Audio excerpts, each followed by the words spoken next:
Hello hello के बोल छगे बाबू मैं सपना कोनो सपना के नहीं चिन्है छियौ राखोन recording by Yadav studio Janakpur Dham Nepal.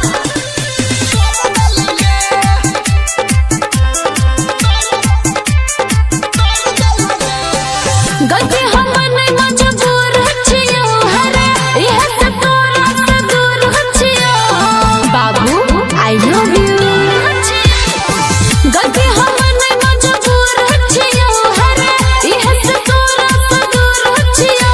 जना टूटे छे शीशा दिल तोड़ दे लगे जन पागल बना के छोड़ दे लगे जना टूटे छे शीशा दिल तोड़ दे लगे गलती हमर नहीं मजबूर छियो हरे इहे से तोरा से दूर छियो। गलती हमर नहीं मजबूर छियो हरे इहे से तोरा से दूर छियो। जना टूटे छे शीशा दिल तोड़ दे लगे जन पागल बना के छोड़ दे लगे जना टूटे छे शीशा दिल तोड़ दे लगे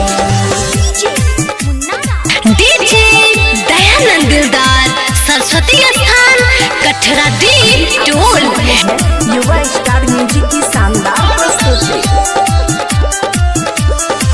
तोरा यादा पर पागल दी हो बन गेल चीटर गे ससुरा में सोया संगे सुतै छे घरवा के भीतर गे सब बुझे छियो तोरा यादा पर पागल दी हो बन गेल चीटर गे ससुरा में सोया संगे सुतै छे घरवा के भीतर गे गलती हमर नहीं मजबूर छियो हरे इहे से तोरा से दूर छियो।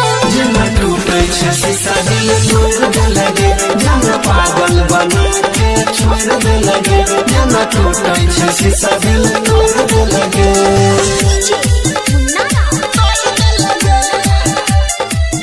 डीजे दयानंद दिलदार सरस्वती स्थान कठरा दी टोल धाम नेपाल।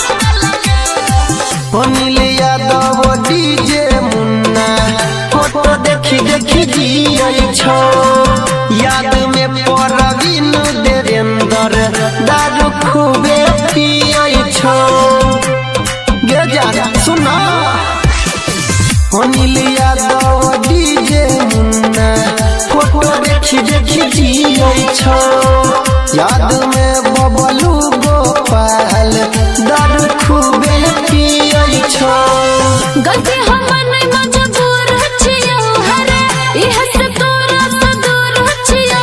जना टूटे छे शीशा दिल तोड़ दे लगे जना पागल बना के छोड़ दे लगे जना टूटे छे शीशा दिल